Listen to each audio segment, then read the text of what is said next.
Hey, what's up guys? That old dude here again. Today we're going to start a series, or actually part one of a series, of a build that I'm doing on the Epic 262 version 2 by Multicoptor Builders. It's a kick-ass, super stiff, 6-inch mid to long range chassis. And some of you are asking me what kind of electronics I was going to put in here. So I figured I'd do a step-by-step series of videos to show you. So let's jump in and check it out. So today in part one of this build series, we're going to start with the VTX and receiver. And I've chosen the Team Black Sheep Unify Pro 5.8 high volt VTX for its 800 milliwatts of power, since this is going to be for mid to long range flight. And I've also chosen the Nano receiver by Team Black Sheep as well to go in this build. And the reason I chose this, and you may have seen a previous video I did, is a guy named Kevin Lee, who owns Whitenoise FPV, has created these cool breakout boards for placement and heat distribution of your components, your VTX and your receiver, all in one nice convenient plate for your stack. This is the 30 by 30 breakout board for the high voltage race VTX by Team Black Sheep, and he also makes a 30 by 30 for the 5 volt version of this. And now he, which I just did a video on, he makes a 20 by 20 board for the TBS Nano Unify and Nano receiver. And so that's why I chose this, for not only its convenience of being on a stack board, a breakout board to put in my stack, but also for the heat distribution if I choose to go up to 800 milliwatts. So to start with, you're gonna have to have a smaller tip soldering iron. I've got a really tiny needlepoint one, but I think for this project we'll use the middle of the road here. It's just a hair bigger, and I like the way it solders up. So let me get that on my soldering gun here. I'm using the Hakko variable soldering station. It's like $99 on Amazon, and I'll put a link to in the description there. So let me get this powered on and warmed up.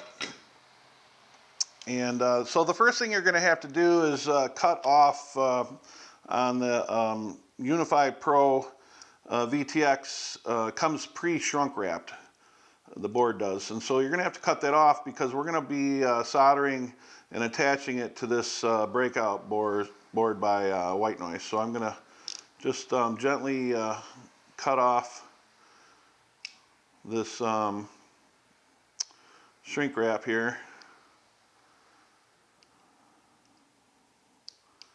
And we'll get soldering up on this. The cool thing, like I said, about the boards by, this board anyways, by Whitenoise, is that, like I said, these VTXs, especially at 800 milliwatts, get super hot.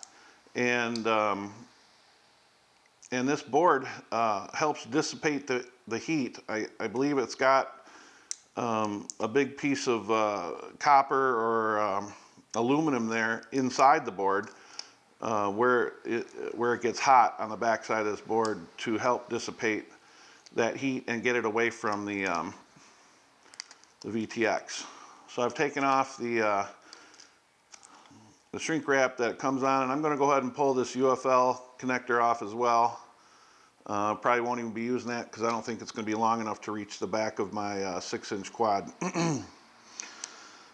So you'll notice on the board that some really big pads, and that's where we're going to be soldering on the VTX to these pads.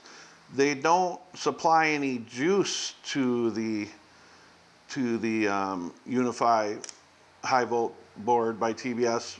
They just allow you to securely attach it down to this breakout board by Whitenoise. I think Joshua Broadwell already did a video on this. But again, this is a build series, so this is what we're starting with. This pad here, this big pad here, is these two pads, I guess, are what's going to help dissipate the heat. We're not going to be soldering it down to those pads. It's just going to transfer the heat from those heat distribution pads on the back of this board. I'll zoom in here and see if you can see it. It's going to help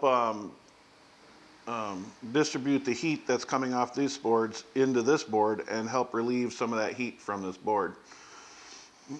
The Whitenoise board comes with these cool screen printed trace or printed markings on it to show you where everything goes. For instance, see this square, this white square is exactly the spot where this is going to go. So you really can't mess up. It's quite self-explanatory. I am going to start with just one spot here in the corner, and that's just to get the board attached, the Unify Pro attached to the Whitenoise board, and then we'll continue soldering from there. So I'm just going to put a dab of solder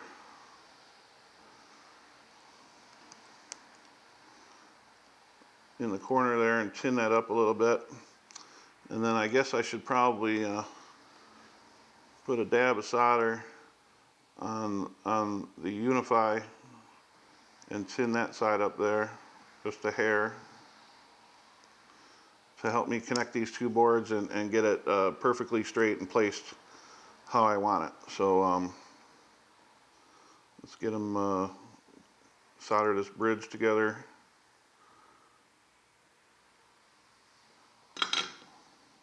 And then, yeah, you can see I'm a little crooked, but that's okay because I'm going to heat that back up and straighten it out. And yeah, actually, that's pretty darn close, isn't it? Let me see if I can just tweak it with my fingers. Yep, I did. Okay, great. You want the bottom of your Unify VTX flush with the bottom or the edge side of the Breakout board by Whitenoise, this Whitenoise board. So yeah, I'm pretty happy with that. I guess I could go over that way a hair. So let me, I'm going to heat that joint back up and just give it a tweak more. I probably should leave it alone. I'm probably going to jinx myself now. Let's see.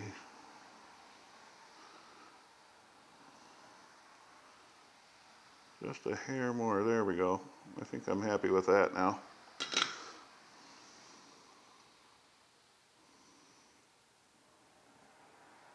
Okay, that's pretty straight. So now there's 4 more spots to do. There's 2 here. If you can see that, there's 1 here, and then 3 more spots, one up here. So I'll go ahead and crisscross. I'll do the opposite side now. I'm going to try to heat up the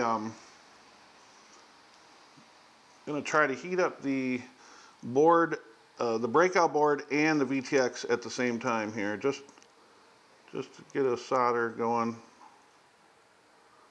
on both areas, and then I'll fill it in a little bit.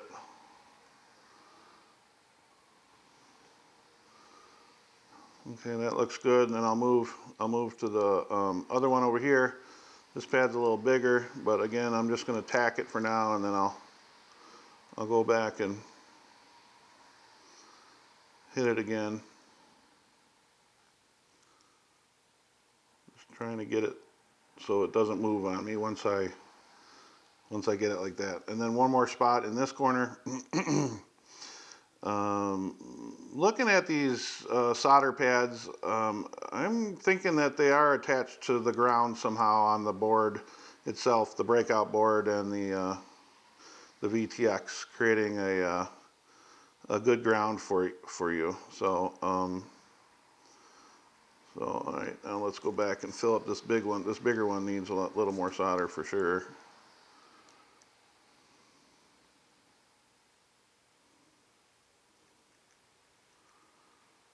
Okay, and then this first one that I started with down here.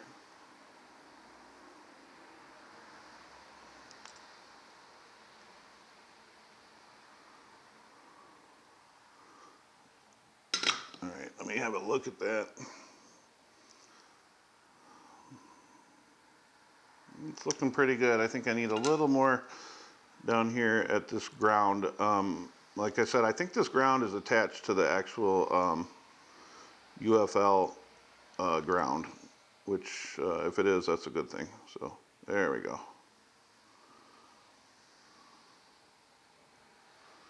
Okay, so I mean, it's that simple. Once you're done with that, that board is attached and solidly attached to this 30 by 30 breakout board. And yeah, I guess this is going to be a shorter video than I thought. So we're going to move right along here with the next step. So the next step for me, anyways, is attaching the Nano Crossfire receiver. And as you know, the Nano Crossfire receiver comes with some header pins that we'll be soldering on the board as well. If you look at the back of the board, it has two spots for header pins. It has D4R and X4R. D4R is for older PPM receivers, and the X4R, which is XM Plus, which is for S-Bus and also Crossfire. Now you'll notice the Crossfire receiver has a 4-pin header on the leading edge, the top, and it also has 4 more pins down here at the bottom, and we'll talk about those in a little bit. So basically I'm going to remove one of these pins from the header, and I'm just going to cut it off right there at the groove using a blade. I guess I could use a pair of clippers, but I'm just going to cut that off, and we won't be using that. And if you look at the print on the board, you have ground, 5 volt, out 1 and out 2, and I'll flash a drawing on the screen here so you can see what those pins do. And then over here you have pin 3, pin 4, and some other pins that we're not going to be using in this video. So so I'm going to be, since this is Crossfire or X4R receiver, which is, like I said, Crossfire, S-Bus, and XM Plus, we're going to be using the top header pins here that say X4R across the top. We're not going to be using these D4R pins. So I'm going to drop these header pins that I just took the one off of, and flip the board over, and I'm going to be soldering these pins into this board. And I chose to put the long side down because I might be cutting those off if they're too long later on in the video. And I'm just going to go ahead and heat up one of these pins and the pad at the same time, so I can get the solder to flow inside the pad as well as on the pin. And sometimes it's tricky. Maybe I should have used my smaller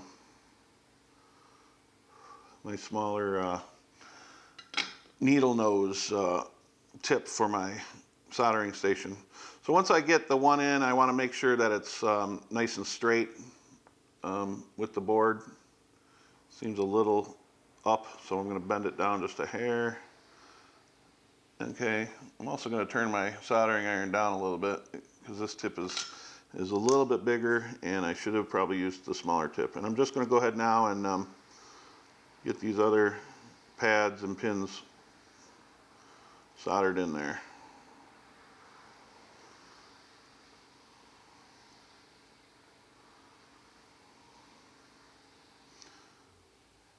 If you click on the link, I'll put a link below. You can see the Nano version of this board for a 20 by 20 stack. It's Kevin Lee is quite a smart young man, and I certainly appreciate his ingenuity, innovation, bringing out these boards for us, because it just makes a really nice, convenient way to stack your VTX and your receiver all on one board. This is the future. This is the future for us, guys. So I certainly appreciate all he's doing for us. All right, so I got that in there.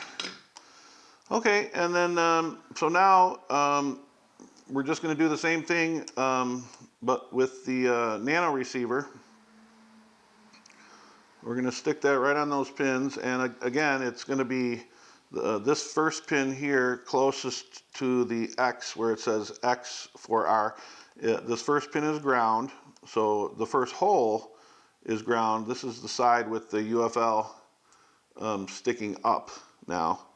And we're just going to place that right over there, and that's how we're going to get our ground, our 5 volts, and our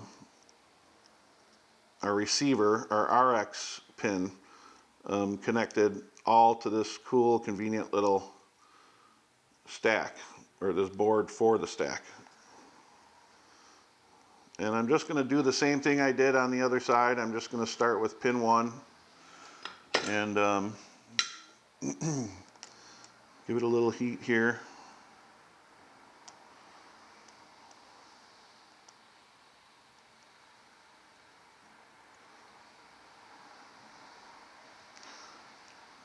Yeah, these Nano boards are so small. I'm trying to get my big fat fingers. Look, it keeps slipping out of my hands here. Need a different vantage point here. It's hard to videotape and solder and talk and do all this at the same time. There we go. So once I get pin 1 connected, the board might be crooked, and that's okay because I'm just going to heat it up a little bit and tweak it with my fingers until I get it nice and level with the breakout board that I'm attaching it to. And I know that's not a very good solder joint, but I'll get back to that one in a minute.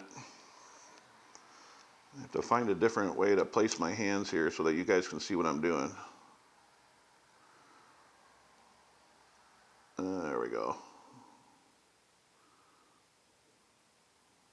Maybe not. I might have to switch to my needlepoint tip. This is some really intricate work. Yeah, those aren't making a very good connection here. The pin's heating. Oh, there we go. Okay, I got it in there. You can watch the solder actually suck right into the pad on the Nano board once you get your soldering iron in the right spot anyways. Let me get my old man glasses on here and see if I did a good enough job here. Yeah, we need a little more heat or solder on the back side of this one pin. There it goes. Okay. All right, so once you have a good connection on both boards, that's what you have. This nice little convenient 30 by 30 breakout board to fit on the top of your stack in any orientation you want it to. But we're not done yet. We still have to make a few more connections. All right, so we're going to go ahead and get these longer pins that I put through the front side or the one side of the board. I guess I could have put them through either side. It doesn't matter. We're going to go ahead and clip these off because they are obstructing us from getting to the where the JST plug is going to plug into on the Unify. Which is what we're going to do next. So we're going to, the TBS Unify Pro comes with a JST plug. This is the high volt version, so we're going to run this directly to the battery. And so let's go ahead and get it plugged in here.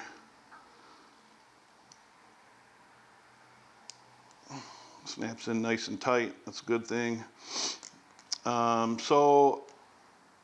Like I said, this is the high volt version. So we're going to get our voltage right off the, some battery spot on the flight controller when we get to that next video of that'll be part 2, getting the flight controller wired up. And then the white wire in here on this TBS Unify, I'm going to take that, you can either clip it off out of the JST connector, or you can just lift this. I don't know if you're gonna be able to see this or not because my fat fingers are in the way, but you lift this little plastic piece right here on the connector, lift it up a little bit, and then just slide that wire out. And I like to do that so that nothing touches when you're flying. If you just cut this off, it would have a bare wire sticking out. And the reason we're taking that out of there, because that is the smart audio. And with the Crossfire and Unify, TBS Unify, we're going to hook that white wire, the smart audio, over to pin 3 on the side of the Nano board. Come on, focus, will you? Yeah, so the smart audio wire is going to go over to pin 3 on the Nano receiver, and we'll get to that in a minute. So we still have one pin open here, which is out 2. So it goes ground. Let's see here. We got ground, 5 volts, which is, it's going to be, there's a pad on the front side of this board for 5 volts, so that's where we're going to get our 5 volts from. So we have ground, 5 volts, out 1 and out 2. So pin 1 right here is gonna be my transmit, and that's gonna go to the receive, probably pad receive 5 maybe, UART 5 on my flight controller, and then this is gonna be my receiver to get my telemetry, and that's gonna go to transmit 5 or 6, whatever pad UART I decide to use on my flight controller. So we have to get a wire hooked up to that pad. So I'm going to go ahead and just tin that pad real quick.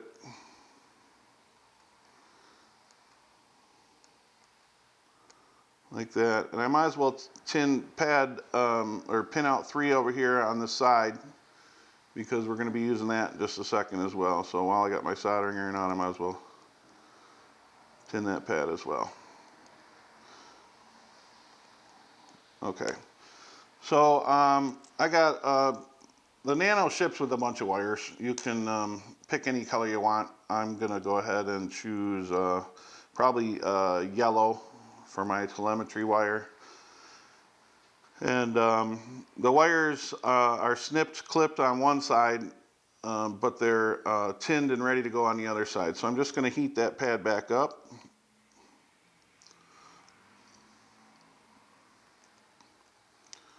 And get that wire down in there, in that hole on that pad. And so that's done. So that's going to be our receive telemetry wire.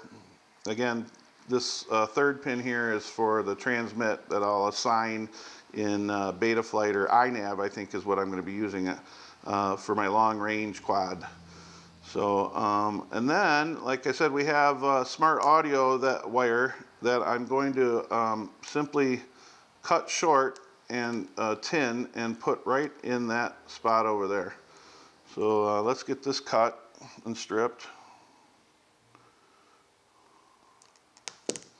And these silicone wires are so soft and awesome that you can just use your fingernails to pull that off there. I'm going to give it a little twist. I like my wires twisted before I solder them. And then I'll just tin that wire up, that white wire that I cut out of the JST connector. Just tin that up a little bit. And then I'm going to have to grab some tweezers, I think. If this stuff gets any more nano, I'm not going to be able to enjoy this hobby, because I won't be able do anything.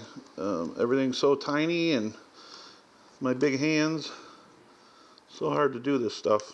All right, so again, I'm going to use pin out 3, and again, I'll put the diagram up that you guys can pause the video, and I'm just going to put that smart audio cable right in pin out 3, and we'll be assigning that pin out to on the receiver in Betaflight, or excuse me, iNav as well.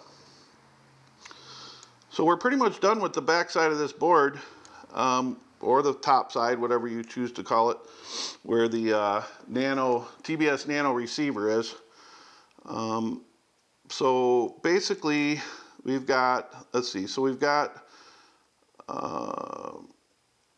on this side of the board, we've got a few more pads that we're going to be using, and we have the RC pad, which is going to be, excuse me, the 5-volt pad, which is going to get 5 volts to our Nano receiver, and then we've got the RX pad, which is going to give us our, that's our receiver pad that's going to go to the transmitter, which is actually pin 3 that we soldered when we used those header pins there. Which is all traced through the board. It's so convenient to have it like this. It's a little hard to get it worked out, but that's why I'm doing this for you guys, and that's why I've got that diagram that I'll show a couple times throughout this video here, and at the end of the video where you can pause it itself. This plug is going to be ready to go. This is going to be for my run cam. Not sure which camera I'm going to be using yet, but it's going to have the 5 volts out. The red is going to be 5 volts out because the Unify, TBS Unify Pro VTX here is able to convert that high voltage. It has a BEC built in to take it down to 5 volts for us, and it has a ground, and it has the video in for the FPV. So we're pretty much done with that. I like to twist my wires. I'm going to go ahead and twist this up so I can get it out of my way. Give it a nice twist here. Some people say, oh, don't do that. It's causing interference and blah, blah, blah. I'm like, nah, I don't think it is. I've been doing it for years on everything, my computers and anything I've soldered, and I just think it looks neat when you twist them like that, don't you? All right, so all we have left is our 5 volt and our receiver. Since this has 5 volts out to the camera, there's no reason why you couldn't take a little jumper wire and solder it from here to there. Of course, my flight controller is going to have 5 volts out, so I'm just going to run the 5 volts, which I'll choose a red wire for to indicate. Red to me indicates voltage or current, and I think I'll use a white wire. Since I'm using yellow for my transmitter wire, I'm going to use, for the telemetry, I'm going to use the white wire, a white wire that to solder on as a for my receiver wire. So we're just going to get the white wire on this RC pad up here. I'm going to have to turn it a little sideways so it's not in the way of the nut for the stack. And then we're going to go ahead and get the red wire on for the 5 volts.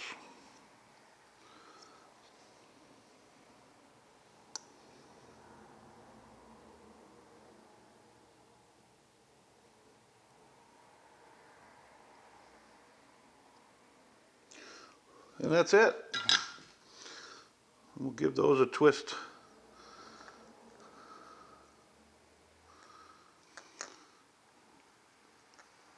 Okay, and I believe there is one last thing we have to do. And if you remember, towards the beginning of the video, I talked about how these boards have a D4R and an X4R pins, and since we're using Crossfire, we chose the X4R. So back on the underneath this JST plug, and I guess I should have done that a minute ago, but that's okay. We can just pull this out, maybe.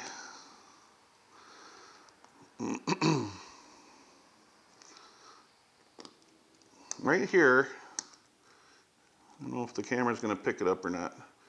You see that it says it's got 3 jumper pads, and one says V4R and the other one says X4R. And we need to jumper the X4R to that middle pad so that it knows that our Nano receiver is on the X4R pads. And again, I could have done this earlier and I guess it slipped my mind, but I'm glad I'm remembering it now. And we're just going to put a little solder blob across both those pads to kind of jumper those 2 pads together so that they know, so that the board knows that we're using X4R. Like that. Can you see that? Alright, and we're going to just plug that JST connector back in. And that's it. We're good to continue this build series in part 2. So if you liked this video, please hit the like button. If you want to leave a comment or you have a question, please go ahead and ask. And also subscribe to my channel for future videos, including this build series for the Multicoptor Builders Epic 262 build.